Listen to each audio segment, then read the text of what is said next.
അരങ്ങേറ്റക്കാരനായ Indian opener batsman ശരിയായിട്ടുള്ള shot selection അല്ലാതെ edge ചെയ്ത് വിക്കറ്റ് കീപ്പറിനോ സ്ലിപ്പിലോ ക്യാച്ച് കൊടുക്കുന്നത് നിങ്ങൾ കണ്ടിട്ടുണ്ടാകും. ഇതുപോലെയാണ് സ്റ്റുഡൻസ് ചെയ്യുന്ന മണ്ടത്തരങ്ങൾ. ഹായ്, 3 പാട്ടുള്ള ഈ വീഡിയോ സീരീസിന്റെ മൂന്നാമത്തതും അവസാനത്തതുമായിട്ടുള്ള ഭാഗത്തിലേക്ക് സ്വാഗതം. സ്റ്റുഡൻസ് ചെയ്യാൻ സാധ്യതയുള്ള മണ്ടത്തരങ്ങളിലേക്ക് നമ്മൾ കടക്കുന്നതിന് മുമ്പ് ഐഡിയലി എങ്ങനായിരിക്കണം ഒരു പ്രോഗ്രാമും യൂണിവേഴ്സിറ്റിയും കൺട്രിയൊക്കെ സെലക്ട് ചെയ്യേണ്ടത് നമുക്ക് നോക്കാം. സോ ഇതിനുള്ളൊരു best and time tested method എന്ന് പറഞ്ഞു കഴിഞ്ഞാൽ നമ്മുടെ കരിയർ പാത്ത് നല്ല രീതിയിൽ ഡിഫൈൻ ചെയ്യുക എന്നുള്ളതാണ്. സോ ആ കരിയർ ഗോൾസിന് അനുസൃതമായിട്ടുള്ളൊരു പ്രോഗ്രാം ആയിരിക്കണം നമ്മൾ ചൂസ് ചെയ്യേണ്ടത്.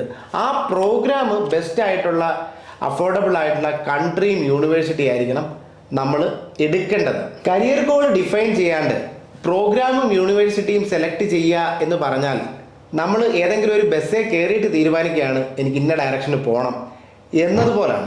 നമ്മുടെ നാട്ടിലെ കുറേയധികം സ്റ്റുഡൻസ് ഒരു കോഴ്സ് അല്ലെങ്കിൽ ഒരു യൂണിവേഴ്സിറ്റി ചൂസ് ചെയ്യുന്ന കുറച്ച് പാരാമീറ്റേഴ്സ് ഞാൻ ഇവിടെ നിന്ന് ഡിസ്കസ് ചെയ്യാം.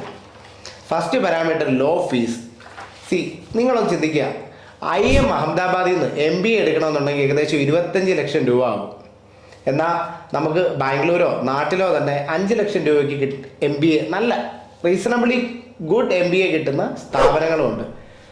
ബട്ട് IIM അഹമ്മദാബാദിൽ നിന്ന് കിട്ടുന്ന ഒരു പ്ലേസ്മെൻറ്റ് നമുക്ക് ഈ പറഞ്ഞ MBA കോളേജസുമായിട്ട് നമുക്ക് കമ്പയർ ചെയ്യാൻ വേണ്ടി പറ്റുമോ?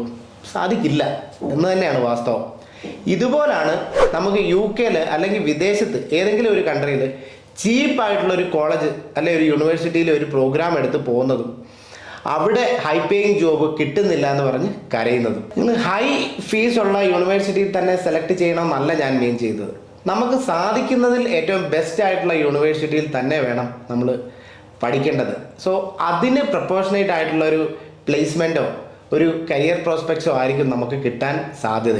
അതുപോലെ കുറേയധികം സ്റ്റുഡൻസിന് സംഭവിക്കുന്ന വൺ ഓഫ് ദ ബിഗ്ഗസ്റ്റ് അബദ്ധംസ് ആണ് ഈസി അഡ്മിഷൻ പ്രോസസ്സ് ഉള്ള യൂണിവേഴ്സിറ്റി ചൂസ് ചെയ്യുക എന്നുള്ളത്. ഇൻ്റർവ്യൂ പാടില്ല, വേറെ ടഫായിട്ടുള്ള എൻട്രി റിക്വയർമെൻ്റ് ഒന്നും പാടില്ല. ഏറ്റവും പെട്ടെന്ന് സിമ്പിളായിട്ട് അഡ്മിഷൻ കഴിയണം.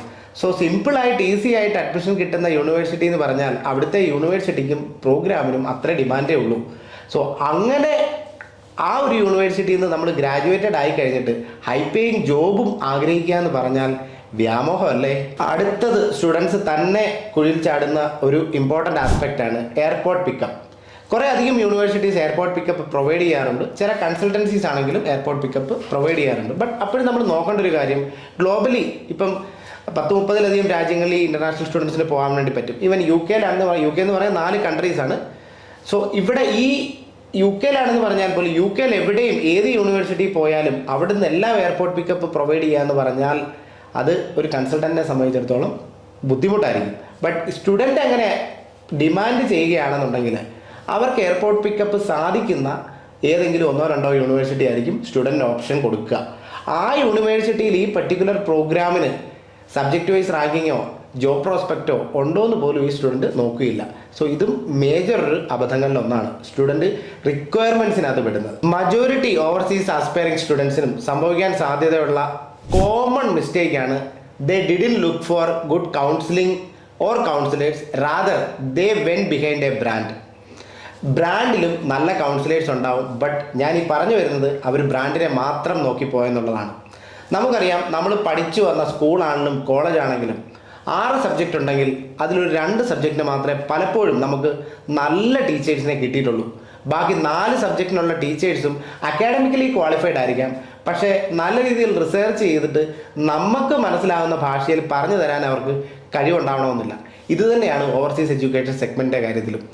നമുക്ക് വേണ്ട കാര്യങ്ങൾ നമ്മുടെ പ്രൊഫൈൽ അനലൈസ് ചെയ്തിട്ട് നമുക്ക് മനസ്സിലാവുന്ന ഭാഷയിൽ പറഞ്ഞു തരാൻ കഴിവുള്ള കേവലം 20% കൗൺസിലേഴ്സേ അവൈലബിൾ ഉള്ളൂ. അത് എത്ര ബിഗ് ബ്രാൻഡിലാണെന്ന് പറഞ്ഞാലും ശരി.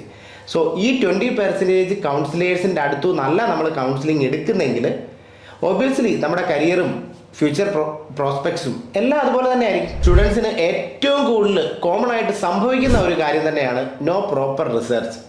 നമ്മൾ ഇന്നത്തെ കാലത്തൊരു മൂവി കാണണമെങ്കിലും ഈവൻ ഒരു ഐസ്ക്രീം കഴിക്കണമെങ്കിൽ പോലും അതുപോലെ റിസർച്ച് ചെയ്യാറുണ്ട്. അത് ഗൂഗിൾ റിവ്യൂവിൻ്റെ കാര്യത്തിലല്ല, ശരിക്ക് ഒരു പ്രോപ്പർ ഡേറ്റ അനലിറ്റിക്സ് തന്നെ. നമ്മൾ പഠിക്കാൻ പോകുന്ന യൂണിവേഴ്സിറ്റിയും പ്രോഗ്രാമും അതിൻ്റെ കരിയർ പ്രോസ്പെക്ട്സും എങ്ങനെയുണ്ട്, ഓൾറെഡി ഈ പ്രോഗ്രാം പഠിച്ച സ്റ്റുഡൻസ്, അതായത് അവിടുത്തെ അലുമിനി ആയിട്ടുള്ളവർ ഏതൊക്കെ കമ്പനീസ് ഏതൊക്കെ ജോബിലാണ് വർക്ക് ചെയ്യുന്നത്, ഇതിനെപ്പറ്റിയൊക്കെ എത്ര സ്റ്റുഡൻസ് ആത്മാർത്ഥമായിട്ട് റിസർച്ച് ചെയ്യുന്നുണ്ട്. നമ്മൾ ഫസ്റ്റ് 3 മിസ്റ്റേക്സ് പ്രോഗ്രാം അല്ല യൂണിവേഴ്സിറ്റി സെലക്ട് ചെയ്യുന്നതിന് മുമ്പുണ്ടായതാണ്. ഇനിയുള്ള മിസ്റ്റേക്സ് ഒരു പ്രോഗ്രാം ഓർ യൂണിവേഴ്സിറ്റി സെലക്ട് ചെയ്തതിന് ശേഷം ഉണ്ടാവുന്നതാണ്. സോ 4th മിസ്റ്റേക്ക്, UK അല്ലെങ്കിൽ മജോറിറ്റി വെസ്റ്റേൺ കൺട്രീസിലും എൻഗേജ്ഡ് ലേണിംഗ് ആണ്. അതായത് നമ്മുടെ ഇവിടുത്തെ പോലെ ജസ്റ്റ് മെമ്മറി ബേസ്ഡോ അക്കാഡമിക്സിൽ മാത്രം ഫോക്കസ് ചെയ്തോ ഉള്ളതോ അല്ല. സോ അത് എവിടെ നിന്നാണ് സ്റ്റാർട്ട് ചെയ്യുന്നത്? നമ്മുടെ SOP റൈറ്റിംഗ് തൊട്ടാണ് അത് സ്റ്റാർട്ട് ചെയ്യുന്നത്. SOPക്കകത്ത് തന്നെ എന്താണ് മേജറായിട്ട് വരുന്നത്? നമ്മൾ എന്തിനാണ് ഇന്ത്യ വിട്ട് ഈ ഒരു കൺട്രിയിൽ ഈ കോഴ്സ് ചൂസ് ചെയ്യുന്നത്? അതിന് ഈ യൂണിവേഴ്സിറ്റി എന്തിന് സെലക്ട് ചെയ്തു? ഈ പ്രോഗ്രാം അതിന് എന്തിന് സെലക്ട് ചെയ്തു? ഈ പ്രോഗ്രാം അതിൻ്റെ കരിയർ പ്രോസ്പെക്റ്റിന് എന്ത് ഹെൽപ്പാണ് ചെയ്യുന്നത്? എന്താണ് പഠിച്ചു കഴിഞ്ഞിട്ടുള്ള ഫ്യൂച്ചർ ഗോൾസ്? ഇത് തന്നെയാണ് നമ്മൾ പഠിച്ചു മുന്നോട്ട് പോകുമ്പോഴത്തേക്കും വരുന്നത്.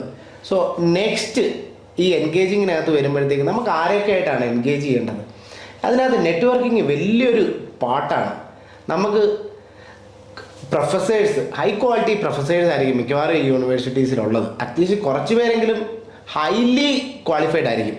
ദെൻ ഓഫ് കോഴ്സ് നമ്മുടെ പിയേഴ്സ്, സ്റ്റുഡൻസ്, അഗെയിൻ ഈ യൂണിവേഴ്സിറ്റി പഠിച്ചിട്ട് പോയ അലൂമിനീസ്.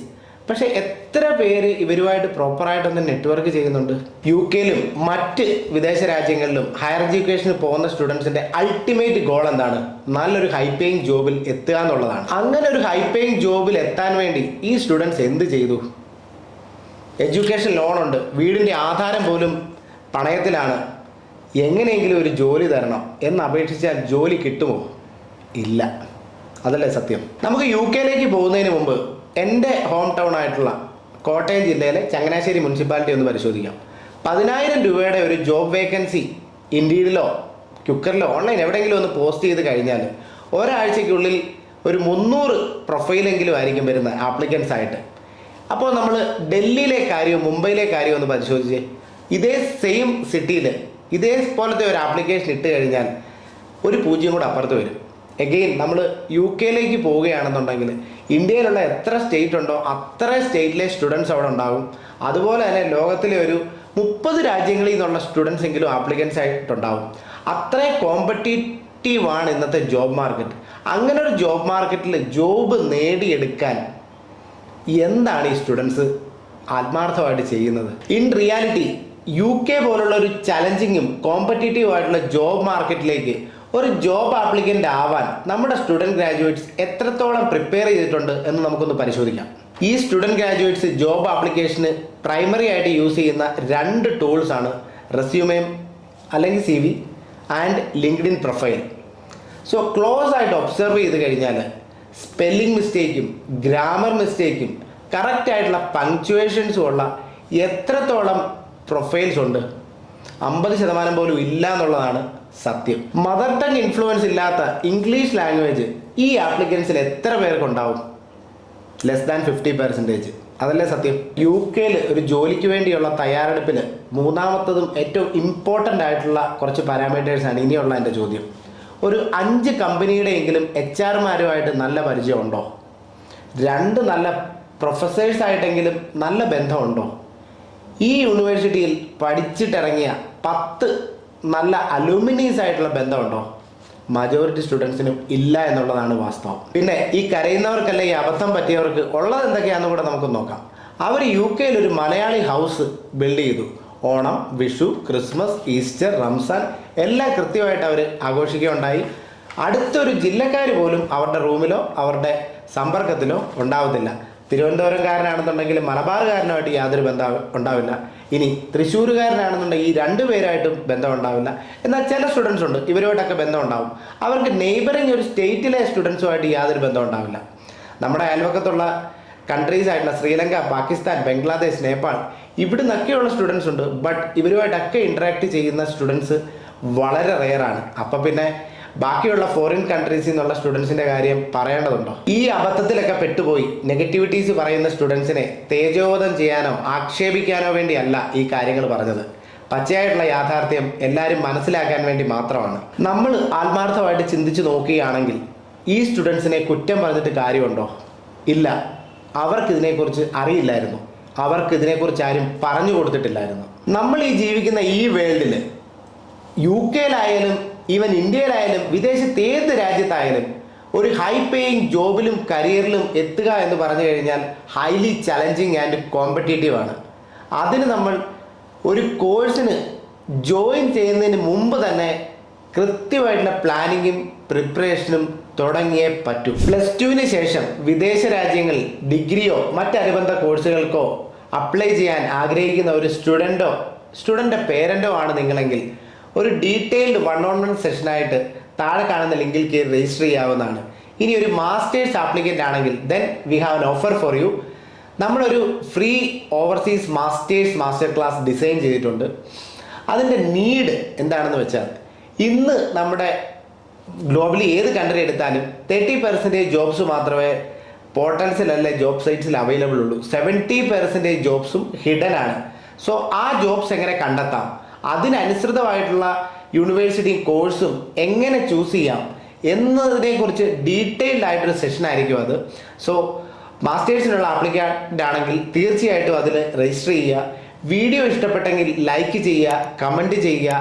ചാനൽ ഇതുവരെ സബ്സ്ക്രൈബ് ചെയ്തിട്ടില്ലെങ്കിൽ സബ്സ്ക്രൈബ് ചെയ്യുക. So thank you for watching. See you in another video. Stay tuned.